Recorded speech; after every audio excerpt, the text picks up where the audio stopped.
जय श्री गणेश दोस्तों। हमारी आज की कहानी है सीख। कहानी अच्छी लगे तो प्लीज चैनल को सब्सक्राइब कर लीजिएगा। अब शुरू करते हैं कहानी। कितनी बार कहती हूँ जितना खाना हो उतना ही लिया करो, पर तुम एक नहीं सुनती हो। बड़ी होती जा रही हो, परंतु बुद्धि तो मानो जैसे घुटनों में जा रही है।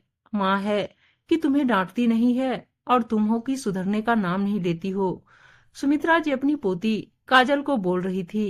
काजल मुस्कुराते हुए बोली, दादी कोई बात नहीं, थोड़ा सा खाना ही तो बचा है, और उसे फेंकना क्यों है, आप खा लो।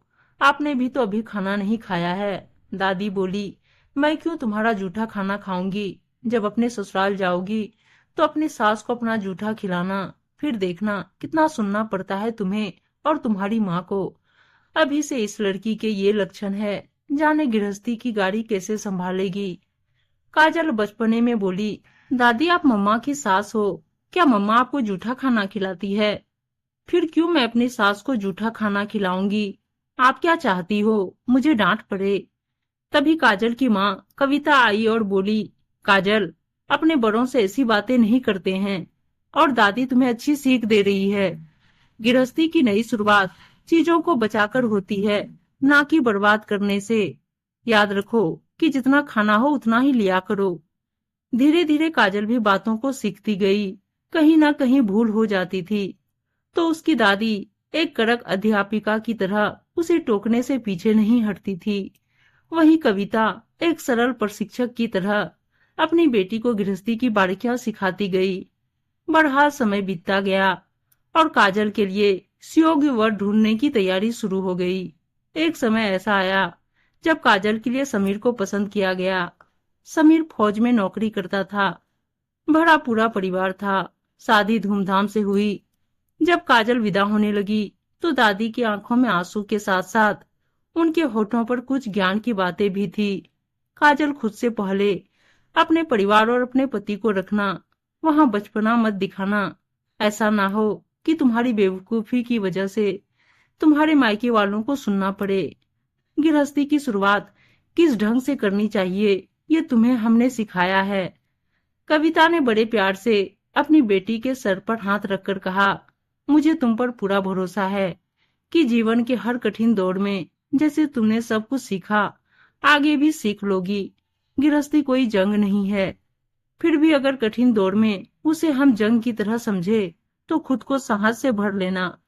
सबका ध्यान रखने के साथ साथ तुम्हें अपना भी ध्यान रखना है, इस बात को कभी भूलना नहीं।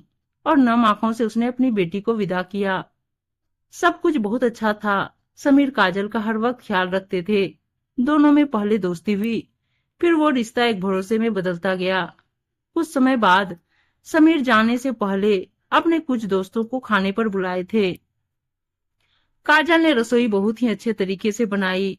किसी कारणवश समीर के दो दोस्त आ नहीं पाए, तो सबके खाने के बाद भी कुछ खाना बच गया। काजल बचे हुए खानों में से कुछ खाना कमला काम वाली को देकर बोली, रात में घर में जाकर खाना मत बनाना, इसे खा लेना। और जो खाना थोड़ा सा बच गया उसे उसने डब्बे में कर फ्रिज में रखने लगी। कमला के जाते ही काजल की सास बोली, बहू ये तो अनाज की बर्बादी हुई कि खाना बनाओ और काम वाली को दो, फिर जो खाना बच जाए उसे फ्रिज में रखो। क्या कल हमें फिर से यही बासी खाना खाना होगा। जितना खाना हो उतना ही बनाना भी चाहिए। क्या ये बात तुम्हारी माँ ने तुम्हें नहीं सिखाई। अचानक काजल को अपनी सास में उसकी दादी नजर आने लगी और वो धीरे से बुदबुदाते हुए बोली, मायके में दादी, ससुराल में सासू माँ हमेशा विपक्ष में ही खड़ी क्यों होती है। काजल की सास बोली, कुछ बोली क्या बहू। काजल मुस्कुराकर बोली, नहीं नहीं मम्मी जी, मैं क्या बोल सकती हूँ, बस इतना ही कहूंगी कि आगे से ध्यान रखूंगी। वैसे भी ये खाना जानबूझकर बचाया नहीं, इनके दो मित्र आए नहीं थे जिसके कारण ये खाना बच गया। मेरी माँ कहती थी, अनाज को फेंकने से अच्छा किसी गरीब को खिला देना चाहिए, और जो खाना बचा है वो तो मीठा है, वो तो खाने के बाद कल भी हम खा सकते हैं। धीरे धीरे काजल सबके स्वभाव से परिचित होती गई और ध्यान रखती थी कि कहीं उससे कुछ चूक ना हो जाए, क्योंकि गृहस्थी की शिक्षा लेना भी किसी जंग से कम नहीं है। वो भी तब जब आपके विपक्ष में आपकी सास ही खड़ी हो। तब तो ये जंग लड़ना और भी कठिन हो जाता है।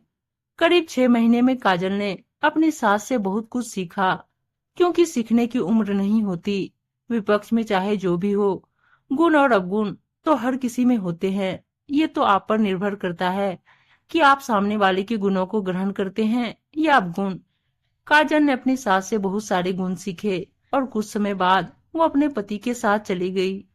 काजल की शादी को कई साल हो गए, फिर भी किसी न किसी बात पर विपक्ष की तरफ से कोई न कोई टॉपिक उठ जाता है और काजल मुस्कुराकर अपने पुराने दिनों को याद करने लगती है और सोचती है कि जिंदगी की इस जंग को उसने कितनी बहादुरी के साथ लड़ा और जीता भी, तभी तो आज परिवार एक साथ है। उम्मीद है दोस्तों कहानी अच्छी लगी होगी, और अच्छी अच्छी कहानियां सुनने के लिए चैनल को सब्सक्राइब और वीडियो को लाइक शेयर जरूर कर दीजिएगा। धन्यवाद दोस्तों।